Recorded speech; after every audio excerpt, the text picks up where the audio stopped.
Primary শিক্ষক নিবন্ধন সহ অন্য সকল পরীক্ষার প্রস্তুতিতে যে 50টি ক্লাস নেওয়ার কথা বলা হয়েছিল, আজকে 4র্থ ক্লাস। সবাইকে স্বাগতম ব্রেন বুস্টার চ্যানেলে। চ্যানেলটি সাবস্ক্রাইব করে রাখবেন এবং পাশাপাশি শেয়ার করে রাখবেন নতুন নতুন ভিডিও পাওয়ার জন্য। তো শুরুতেই কিছু গুরুত্বপূর্ণ প্রশ্ন সম্পর্কে আলোচনা করা হবে। কোশ্চেন 1, চর্যাপদ কোথায় আবিষ্কৃত হয়? চর্যাপদ আবিষ্কৃত হয় নেপালের রাজগ্রন্থশালা থেকে। মঙ্গল যুগের সর্বশেষ কবির নাম কি? মঙ্গল যুগের সর্বশেষ কবির নাম হচ্ছে ভারতচন্দ্র রায়গুণাকর। বিদ্যাপতি কোথাকার কবি ছিলেন? বিদ্যাপতি ছিলেন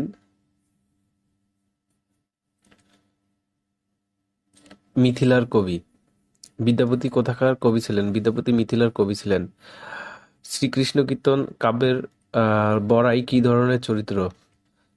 সঠিক উত্তর হচ্ছে রাধা কৃষ্ণের প্রেমের দ্যুতি। লোকসাহিত্য কাকে বলে? লোকসাহিত্য বলতে বোঝায় লোকের মুখে মুখে প্রচলিত কাহিনী, গান, ছড়া ইত্যাদিকে। বাংলা সাহিত্যের কখন গদ্যের সূচনা হয়? বাংলা সাহিত্যের গদ্যের সূচনা হয় 19 শতকে। বাংলা ভাষায় প্রথম সাময়িক পত্র কোনটি? বাংলা ভাষায় প্রথম সাময়িক পত্র হচ্ছে দিগদর্শন।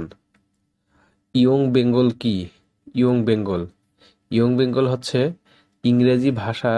ইংরেজি ভাবধারাপুষ্ট বাঙালি যুবক। দীনবন্ধু মিত্রের প্রহসন কোনটি? দীনবন্ধু মিত্রের প্রহসন হচ্ছে বিয়ে পাগলা বুড়ো। মীর মোশাররফ হোসেনের নাটক কোনটি? মীর মোশাররফ হোসেনের নাটক হচ্ছে বেহুলা গীতাভিনয়। পরবর্তী প্রশ্ন হচ্ছে কলকাতায় প্রথম রঙ্গমঞ্চ তৈরি হয় কত সালে? কলকাতায় প্রথম রঙ্গমঞ্চ তৈরি হয় 1753 সালে। পরবর্তী প্রশ্ন হচ্ছে রবীন্দ্রনাথ ঠাকুরের অতি প্রাকৃত গল্প কোনটি? রবীন্দ্রনাথ ঠাকুরের অতি প্রাকৃত গল্প হচ্ছে ক্ষুধিত পাষাণ। বাংলা সাহিত্যের প্রথম মুসলিম উপন্যাসিকের নাম কি? বাংলা সাহিত্যের প্রথম মুসলিম উপন্যাসিকের নাম হচ্ছে মীর মোশাররফ হোসেন। নজরুল ইসলাম সম্পাদিত পত্রিকা কোনটি? নজরুল ইসলামের সম্পাদিত পত্রিকা হচ্ছে ধূমকেতু। জীবনানন্দ দাশের প্রবন্ধ গ্রন্থ কোনটি? জীবনানন্দ দাশের প্রবন্ধ গ্রন্থ হচ্ছে কবিতার কথা। ষাটসাগরের মাঝি কাব্যগ্রন্থের রচয়িতা কে? ষাটসাগরের মাঝি কাব্যগ্রন্থের রচয়িতা হচ্ছে ফররুখ আহমেদ। বাংলাদেশের ভাষা আন্দোলন ভিত্তিক উপন্যাস কোনটি? বাংলাদেশের ভাষা আন্দোলন ভিত্তিক উপন্যাস হচ্ছেন আরেক ফাল্গুন। মুক্তিযুদ্ধ ভিত্তিক উপন্যাস কোনটি? মুক্তিযুদ্ধ ভিত্তিক উপন্যাস হচ্ছে জাহান্নাম হইতে বিদায়। পরবর্তী প্রশ্ন হচ্ছে শওকত ওসমান কোন উপন্যাসের জন্য আদমজী পুরস্কার লাভ করেন? শওকত ওসমান আদমজী পুরস্কার লাভ করেন কৃতদাসের হাসি উপন্যাসের জন্য। পরবর্তী প্রশ্ন উপরোধ শব্দের অর্থ কি? উপরোধ শব্দের অর্থ হচ্ছে অনুরোধ। কোন গোষ্ঠী থেকে বাঙালি জাতির প্রধান অংশ গড়ে উঠেছে? বাঙালি জাতির প্রধান অংশ গড়ে উঠেছে অস্ট্রিক গোষ্ঠী থেকে। পরবর্তী প্রশ্ন ঢাকায় সর্বপ্রথম কবে বাংলার রাজধানী স্থাপিত হয়? ঢাকায় সর্বপ্রথম বাংলার রাজধানী স্থাপিত হয় 1610 খ্রিস্টাব্দে। পরবর্তী প্রশ্ন ঐতিহাসিক 21 দফায় দাবির প্রথম দাবিটি কি ছিল? ঐতিহাসিক 21 দফা দাবির প্রথম দাবিটি ছিল বাংলাকে অন্যতম রাষ্ট্রভাষা। পরবর্তী প্রশ্ন অপরাজেয় বাংলা কবে উদ্বোধন করা হয়?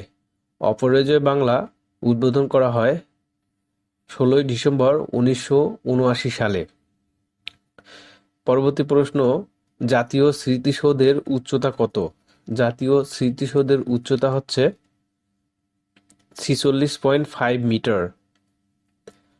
হাজংদের আদিবাস কোথায়? হাজংদের আদিবাস হচ্ছে ময়মনসিংহ ও নেত্রকোনা। পরবর্তী প্রশ্ন নিঝুম দ্বীপের আয়তন কত? নিঝুম দ্বীপের আয়তন হচ্ছে ৩৫ বর্গ মাইল। পরবর্তী প্রশ্ন হচ্ছে বাংলাদেশের গ্রামের সংখ্যা কত? বাংলাদেশের গ্রামের সংখ্যা হচ্ছে ৮৭,৩৯১টি।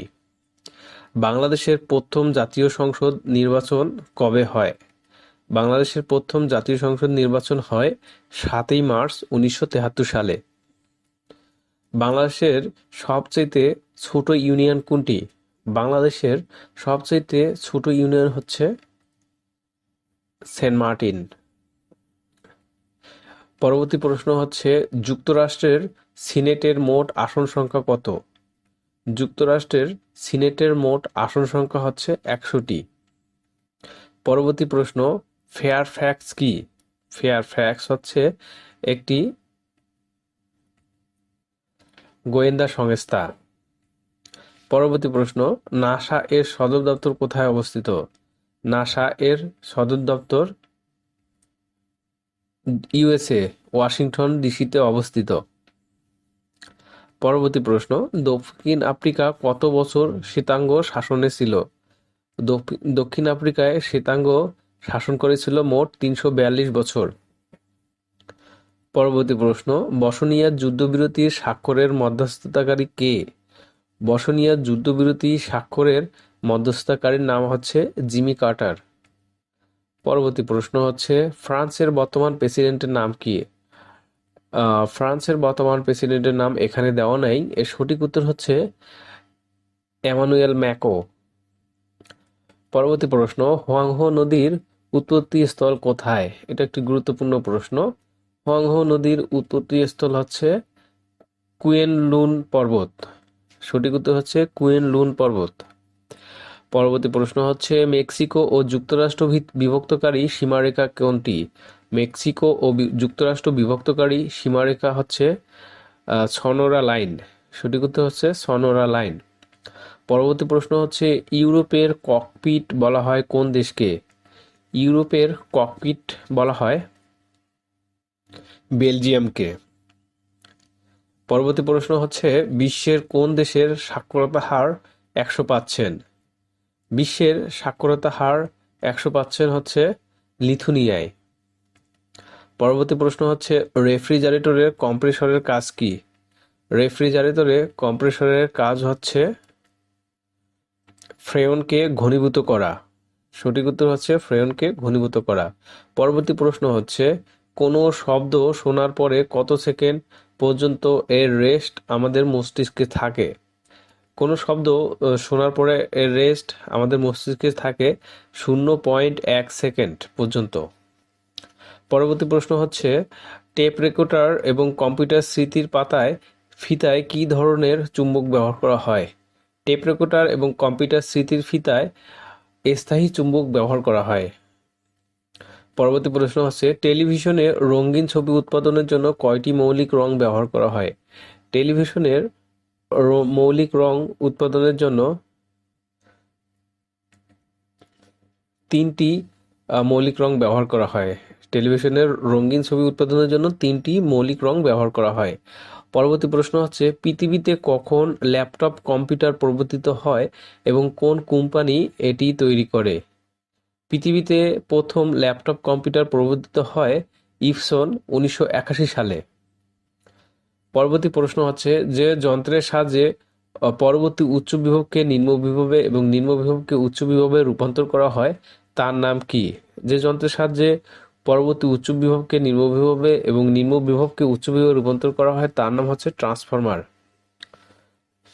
পরবর্তী প্রশ্ন হচ্ছে বিদ্যুৎ বিলের হিসাব কিভাবে করা হয়?